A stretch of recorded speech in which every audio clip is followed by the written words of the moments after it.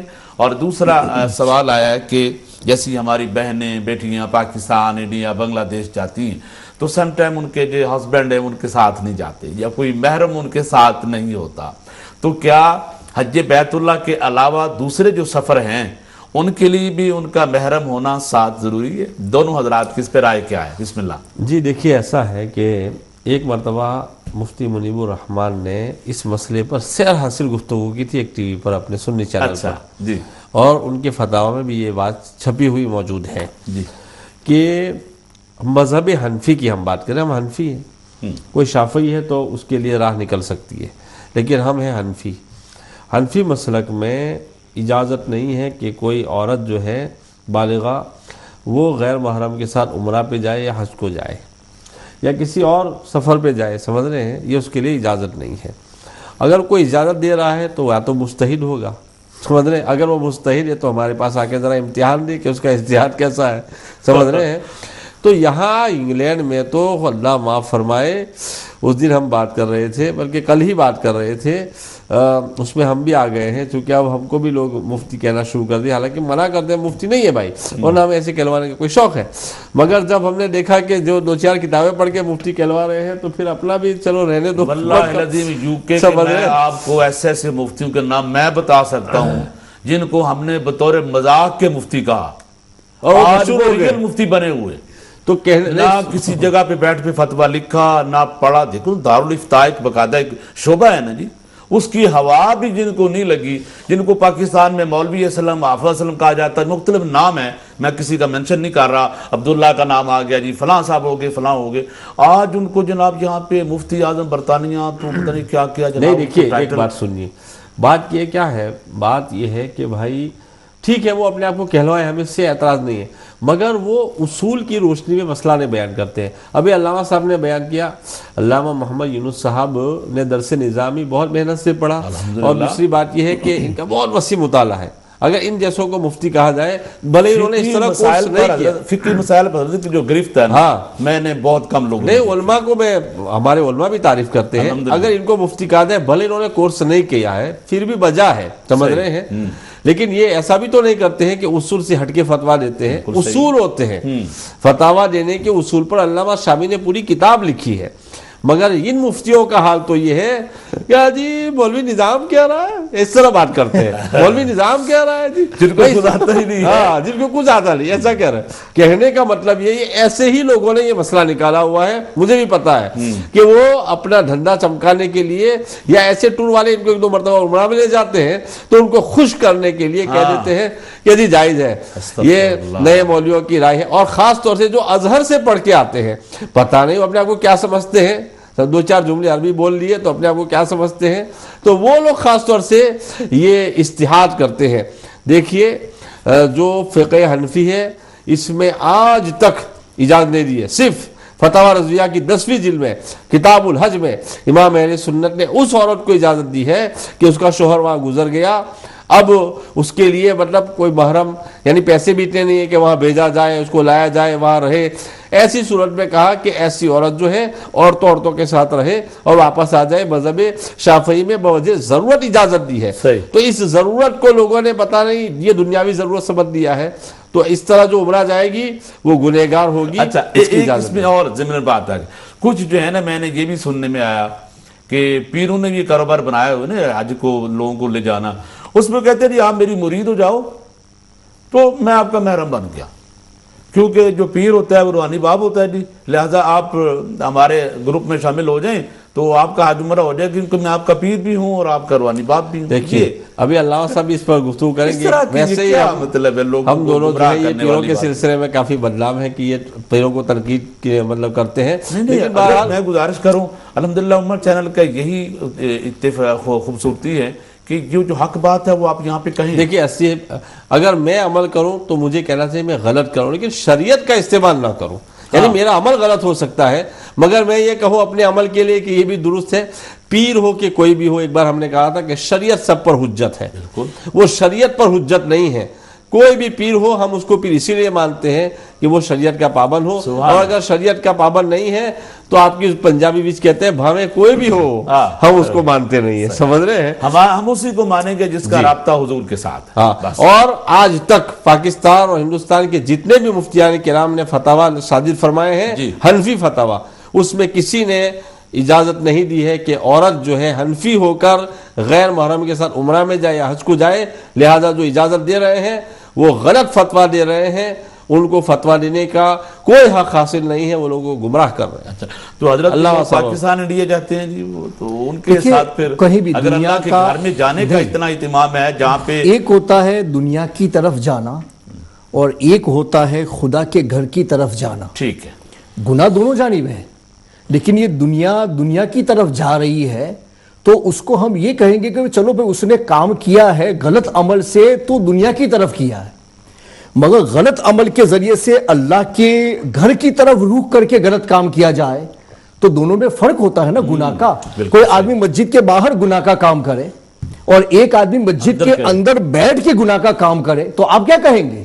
وہ باہر کرنے والا وہ بھی گناہ ہی کیا، اس کو اچھا نہیں کہتے، مگر اس کے کمپیر میں تو ہم یہ کہیں گے کہ بھائی اس سے تو یہ سب چیز ہے نا کہ اس نے گناہ کیا لیکن باہر کیا ہے اور یہ مسجد کے اندر کرنے جا رہا ہے. تو بس یہاں بھی ایسا ہی ہے کہ سفر تو محرم کے بغیر کہیں نہیں ہو سکتا ہے، لیکن اس مقدس دیار کی طرف کے جہاں لبیک بول کر کے اللہ کی بارگاہ میں یہ کہا جاتا ہے کہ میرے مولا تو نے مجھے پکارا اور میں تیری بارگاہ میں حاضری دینے جا رہا ہوں یا دینے جا رہی ہوں، اور ایسی صورت میں خلاف شریعت عمل کر کے اس کی بارگاہ میں کہوں کہ مولا میں آ رہی ہوں تو کیا میرا مولا مجھے قبول کرے گا؟ جبکہ میں نے قانون کی خلاف ورزی کر کے اس کی بارگاہ میں حاضری دینا چاہا ہے. تو یہ فرما گیا کہ گناہ ہر جگہ پر ہوگا لیکن یہ گناہ اس سے بڑا گناہ کہا جائے گا اس لیکن مقدس گھر کی طرف آپ نے ارادہ کیا ہے اور ناجائز عمل کے ذریعے سے کیا ہے.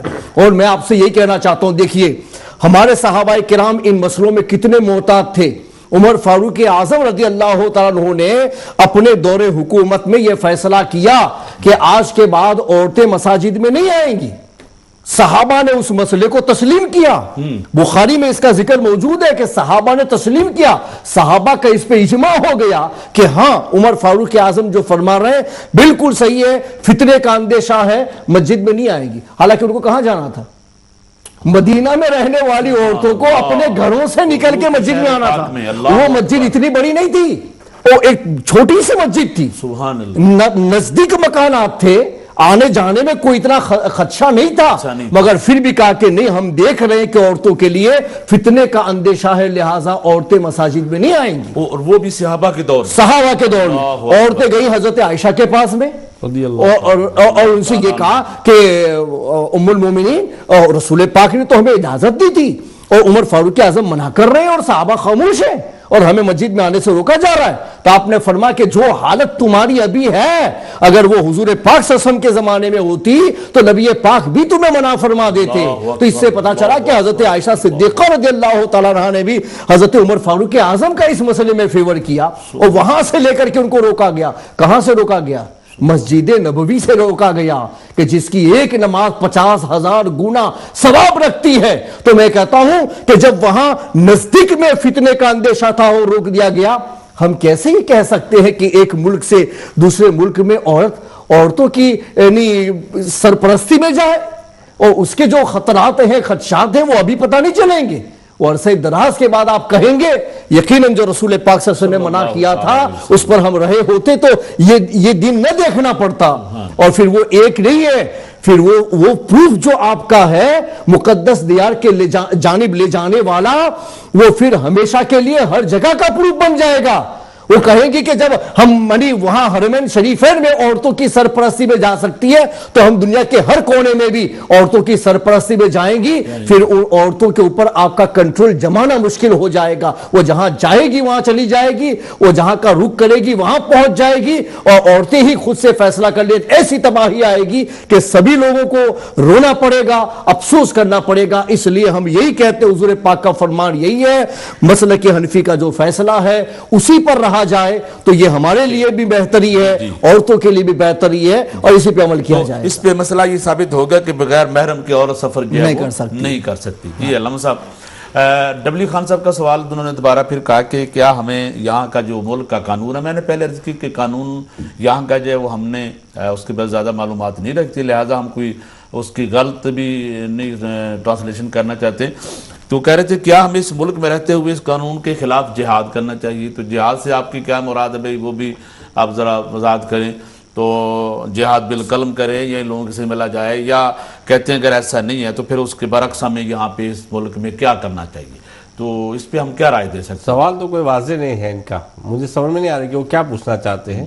دیکھیے ایسا ہے کہ ہم اس ملک میں امیگریشن کے ذریعے آئے ہیں, سمجھ رہے ہیں, اور امام اہل سنت رضی اللہ تعالیٰ عنہ نے یہاں تک لکھا ہے فتح رضویہ شریف میں کہ جب آپ کسی ملک میں معاہد بن کے جائیں یا اور ان سے معاہدہ کر کے جائیں تو ان سے غدر منع ہے, ان کو دھوکہ نہیں دے سکتے. صحیح. ہاں, یہ ملک میں جب ہم امیگریشن کے ذریعے آئے ہیں, ہم نے یہاں کے اس پر دستخط کیے ہیں کہ ہم امن کے ساتھ رہیں گے, تو ہم کسی گورے کو بھی بزنس میں کسی معاملے میں, میرے خیال میں خان صاحب کا بھی سوال میرے ذہن میں تھوڑا بہت شاید یہ وہ ان کا کہنے مقصد یہ ہے کہ یہاں پہ جسے حضرت نے فرمایا کہ ہماری جو لوکل اتھارٹیز ہیں ان کے ساتھ مسلمان کمیونٹی جو ہے, ان کے ہمارے جو لیڈر حضرات ہیں وہ مل کے کوئی ایسے سینٹر مسلمانوں کے قائم کریں جہاں بجائے ہمارے مسلمانوں کے بچے مسلمانوں کے پاس ہی رہیں. اور ایسا ہو سکتا ہے, لیکن بات یہ ہے کہ ہماری قوم اس کے لیے بڑی قربانیاں دینا پڑتی ہے. یہاں ایک دفعہ مسلم گرل اسکول کی بات ہوئی یہاں بلیک برن میں, تو آخر پہ جا کے جس چیز پہ آ کے مسئلہ سارا اٹک گیا وہ یہ تھا کہ چیک بک پہ سائن کون کرے گا. جب قوم کے حضرت ذہن میں صرف یہ ہو کہ بک پہ سائن میں کروں گا تو سکول بن جائے, اگر نہیں ہے تو پھر جانے دو جی اس کو. اور بلیک برن کے سنی علماء کی بچیاں دوسرے اسکولوں میں پڑھ رہی ہیں جی, اور آپ بھی جائیں کل گاڑیاں لے کے آپ چیک کریں کہ کیا ہم کر رہے ہیں, کدھر جا رہے ہیں ہم لوگ. اور جب پھر وہی بات آ گئی نا کہ جن لوگوں کو ہم نے کمیٹیوں میں بٹھایا ہے ان کا اتنا علم ہے, اتنا نالج ہے کہ ہمارے بچوں کو وہ دوسرے لوگوں کے حوالے کریں, اور صرف اس چیز پہ آ کے اٹک جائیں گے کہ مجھے اگر سیکٹری نہیں بنایا, مجھے اگر صدر نہیں بنانا اس اسکول کا تو جناب میں اس کی کبھی اجازت نہیں دوں گا. جب ایسے لوگ علامہ صاحب دین میں آئیں گے, کمیٹی میں آئیں گے, ایسا ہے دین کا اس طرح بیڑا غرق ہوگا. دیکھیے حضرت عمر رضی اللہ تعالیٰ نے حضرت خالد بن ولید کو معزول کر دیا کسی وجہ سے, تو لوگوں نے کہا کہ آپ کو معزول کر دیا گیا, تو انہوں نے کیا کہا پتہ ہے؟ انہوں نے کہا کہ اگر میں عمر کے لیے لڑتا نا تو یقیناً مجھے یہ سب کچھ چھوڑ دینا چاہیے, میں تو اللہ کے لیے لڑا. تو کہنے کا مطلب یہ ہوا کہ آخرت اگر پیش نظر رہے تو چاہے آپ صدر رہیں یا کچھ بھی رہیں, میں سمجھتا ہوں کہ اگر اللہ کے لیے کام کرنا ہے تو پھر کوئی مسئلہ نہیں ہے. مگر اصل بات کیا ہے, ہمارے لوگوں کو ترجیحات معلوم نہیں ہے. ترجیحات کا مطلب یہ ہے کہ بھائی کیا کرنا ہے, وقت کی ضرورت کیا ہے. جی علامہ صاحب میرے خیال میں اسی ہم موضوع کو کنٹینیو کریں گے آنے والے پھر فیضان شریعہ میں, اور اس سے تھوڑے اور نئے سوالات لائیں گے کہ ہمارے یو کے میں جو احباب ذمہ دار ہیں مساجد کی, ان کی ذمہ داریاں کیا ہیں اور ان کو کس طریقے سے قوم کو جو ہے آگے لے جانا چاہیے. اس پر پھر علماء کی جو رائے ہونے چاہیے, جو تعلیم کے میدان کے لوگ ہیں ان کو اس کو شامل کرنا چاہیے. ان چیزوں پر انشاءاللہ, اور یہ بھی بچوں کے حقوق میں آئیں گے. کہ یہاں بچوں کے ساتھ جو ایک مذاق کیا جا رہا ہے مساجد میں, لاکھوں ملینوں پاؤنڈ اکاؤنٹ میں پڑے ہیں لیکن بندے صحیح نہیں رکھنے, بس 25 پاؤنڈ والا مولوی صاحب چاہیے جو سالہ مرازہ کا پڑھا دے, چلو جی ہم نے آپ کے بچوں کو پڑھا دیے, یہ انف نہیں ہے. یہ مسلمان آپ کے محفوظ نہیں ہوں گے. اس طرح کی تعلیمی نظام سے آپ کو مکمل دین کی طرف آنا ہے تو بچوں کو مکمل آپ کو تعلیم بھی دینا پڑے گی. میں علامہ صاحب آپ حضرات کا بہت مشکور ہوں, بہت ماشاءاللہ جلدی کے ساتھ آج وقت گزر گیا, پتہ نہیں چلا. میں اپنی پوری ٹیم کا بہن کیمرہ دونوں بھائیوں کا شکریہ ادا کروں گا, اللہ تعالیٰ ان کو بھی جزائے خیر عطا فرمائے. ناظرین کرام جی میں بالکل دونوں بھائیوں کے لیے دعا گو ہوں جی, اللہ تعالیٰ میرے دونوں بھائیوں کو اللہ سلامت رکھ, اچھا تیسرے بھی، اللہ ان کو زیادہ سلامت رکھے ماشاءاللہ۔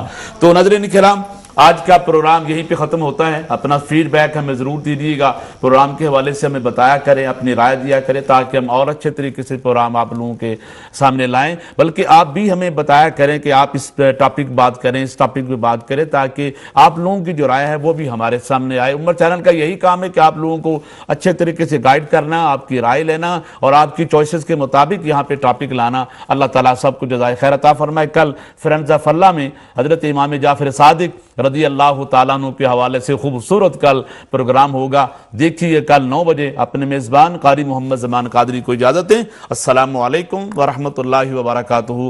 اللہ نگہبان۔